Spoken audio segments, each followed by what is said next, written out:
je vais demander l'aide de Laurence. Est-ce que tu as pu trier les questions? Dis-moi tout. Oui. Parfait. Alors, on a une question déjà de Edgar. Edgar, je te laisse poser la question. Oui, carrément, merci. Bonjour Stéphanie, merci pour la présentation. Nous, on s'est inscrit parce que sur le magasin de Limoges, on va écrire le projet magasin. Et du coup, c'est vrai que dans la tactique France de cette année, la présentation s'était achevée par Bastien qui disait qu'on allait coécrire le projet France sur les années à venir. Et du coup, nous, effectivement, on connaît bien North Star, qui est peut-être plus le projet United, et on n'a pas envie d'écrire un projet magasin qui soit décorrélé d'un projet qui sera différent l'année prochaine. Est-ce que toi, tu as des infos là-dessus ou un conseil à nous apporter, du coup, en lien avec cette question? Ok, merci pour ta question. Alors, j'ai pas d'infos sur la date d'écriture du projet France. Par contre, tu as complètement raison de ne pas écrire ton projet avant que le projet France soit écrit. Puisque l'idée, c'est bien comment le projet France va contribuer à North Star et du coup, vous, comment votre projet magasin va contribuer au projet France. Parce que sinon, le risque, c'est d'écrire un projet magasin qui soit décorrélé ou désaligné avec le projet France et de devoir recommencer. Donc, perte de temps, perte d'énergie, perte de motivation pour les équipes, je te décourage, enfin, je t'encourage à ne pas le faire. Par contre. Ok, écoute, merci. Et deuxième question, est-ce que la presse nous sera partagée? C'est possible? Oui, bien sûr. Ok, super. Merci beaucoup.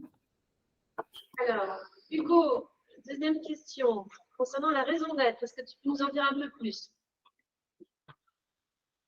Qui est-ce qui en dit un peu plus? Moi, je dois en dire un peu plus, ou Hugo doit en dire un peu plus? Eh ben, je vais en dire un peu plus. Non, j'aime bien l'idée d'une raison d'être plutôt collective.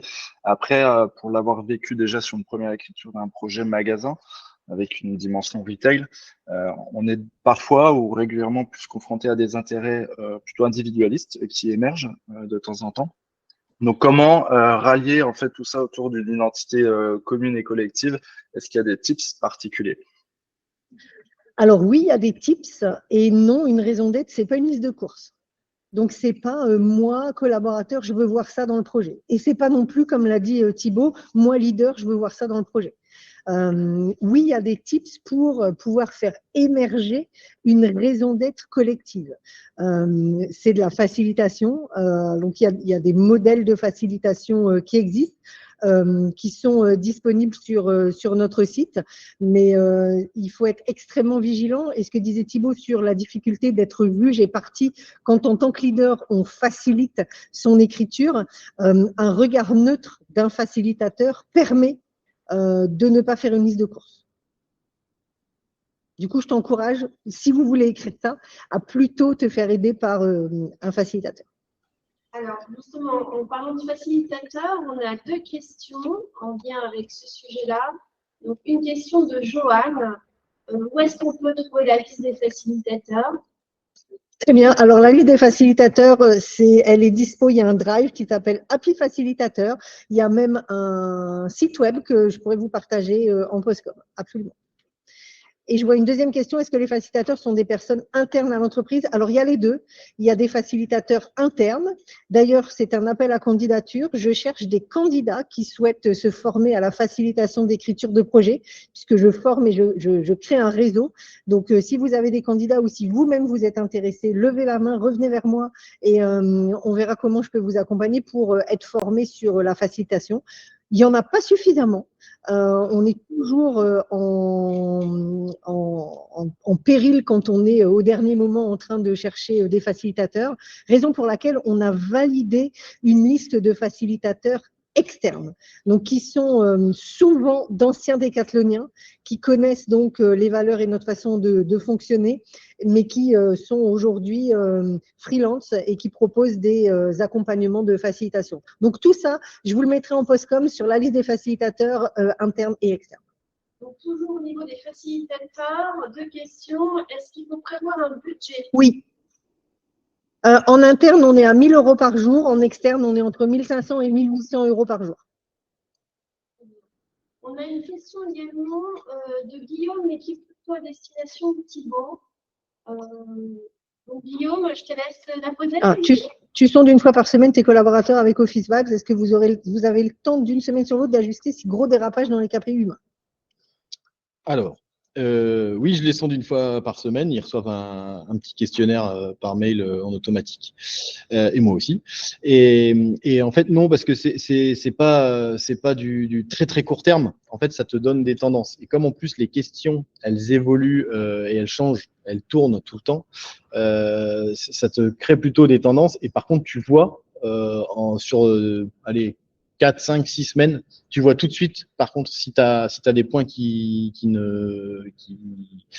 sont pas bons ou qui ne sont plus bons, tu vois tout de suite la tendance qui s'écroule. Et là, tu peux réagir. Donc moi, par exemple, je fais un point avec mon équipe en routine, je leur présente les résultats et puis et les plans d'action qu'on peut éventuellement travailler avec eux une fois par mois. C'est bon, Guillaume? Tu as ta réponse? Et on a une dernière question de Marion. Avez-vous des modèles ou bons exemples d'ateliers pour coécrire le projet? Alors oui, il y a des modèles, des bons exemples d'ateliers que je vais vous partager tout de suite du coup en me dirigeant vers le site internet de l'excellence opérationnelle dont je partagerai évidemment le lien. Si vous allez sur ce site, vous trouverez une page dédiée à l'écriture de projet. Donc, c'est un des piliers de l'excellence opérationnelle, un projet structuré avec des indicateurs et des collaborateurs missionnés et des routines de revue des différents axes du projet.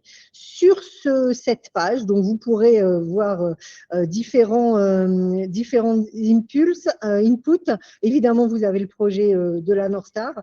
Vous avez ici la toolbox que j'ai écrite pour les leaders pour vous aider à écrire votre projet. Vous avez quelques podcasts. Vous avez évidemment les référents qui vont bien. Et si vous descendez, en fait, vous avez, donc là, vous avez l'évaluation de l'excellence opérationnelle sur la ligne relative à l'écriture de projet. Donc, si vous suivez tout ce que vous avez entendu depuis 47 minutes, normalement, vous êtes plutôt dans l'excellence opérationnelle. Et enfin, tout en bas, vous avez des exemples. Donc, des exemples d'ACAC stratégique pour ceux d'entre vous qui travaillent en sport, donc qui est la substantifique moelle d'un projet sport. Vous avez des exemples en process, dont l'exemple de Thibaut. Vous avez d'autres exemples en process. Oups, j'ai perdu mon truc. Et vous avez aussi des exemples externes, des inspi, donc de perspectives. Si vous souhaitez travailler votre vision, par exemple, vous avez tout ce dont vous avez besoin pour travailler votre projet et votre vision. Et on a remarqué qu'il y avait également une question d'Astrid concernant la préparation d'écriture de projet. Sous 2-3 mois, mais comment alimenter l'équipe en tâches pendant ce laps de temps? Alors, encore une fois, un projet, ça a un début et ça a une fin. À partir du moment où la fin arrive, en général 6 mois avant la fin programmée du premier projet, on commence à travailler le nouveau projet. Donc, les collaborateurs continuent à travailler sur l'ancien projet. Ils ne sont pas désœuvrés. Je doute que dans vos équipes, vous ayez des collaborateurs désœuvrés. Je dirais que c'est même plutôt le contraire. Donc, il y a évidemment ce chevauchement de je clôture l'ancien projet et j'écris le nouveau. Mais le fait d'alimenter en tâches, en fait, c'est eux qui s'auto-alimentent puisque les tâches et 100% des actions du projet, enfin 100% des collaborateurs contribuent au projet. Donc 100% des actions doivent contribuer au projet. Donc sauf à dire que vous ayez clôturé et atteint 100% des actions et de votre objectif avant la fin programmée du projet, auquel cas il faut que vous prévoyez l'écriture du nouveau avant la fin programmée. Sinon, vous devez normalement être en fin d'atteinte des objectifs du précédent projet en même temps que vous êtes dans la réécriture. Ok, je te remercie, je comprends mieux parce que en fait, moi, je suis arrivée sur un projet qui se créait et l'équipe était déjà là. Et donc, du coup, c'était compliqué de commencer un nouveau projet et ils me disaient oui, mais nous, qu'est-ce qu'on fait les devs par exemple? Et donc oui, mais dans le cas de figure que tu cibles, il y a déjà un projet qui roule et on en démarre un autre. Donc je comprends mieux. Je te remercie. Je t'en prie. Est-ce que nous avons d'autres questions? Si nous n'avons pas d'autres questions, eh bien donc là, le site de toute façon, il vous sera partagé en postcom. Vous avez bien évidemment tout le support pour écrire votre projet. Vous avez aussi le support pour les écritures de mission. Vous avez les templates si vous voulez mettre en place les routines. Sachez qu'on organise également au sein de l'équipe Excellence Opérationnelle tout ce qui est workshop dont parlait Thibaut sur l'écriture des routines. Donc, si vous souhaitez former vos équipes à l'écriture des routines efficientes et auto-améliorantes, vous pouvez nous contacter. On a évidemment des relais dans différents process dont j'espère vous avez connaissance. Quelques boîtes à outils, donc je vous l'ai mentionné, vous trouverez tout sur le site. N'hésitez pas à aller visiter. Mettez-le en favori, vous avez plein d'astuces pour exceller dans vos différents métiers. Pourquoi ça ne se lance pas? Je ne sais pas. Pourquoi je ne peux pas passer à la prochaine? Tu ne veux pas, d'accord.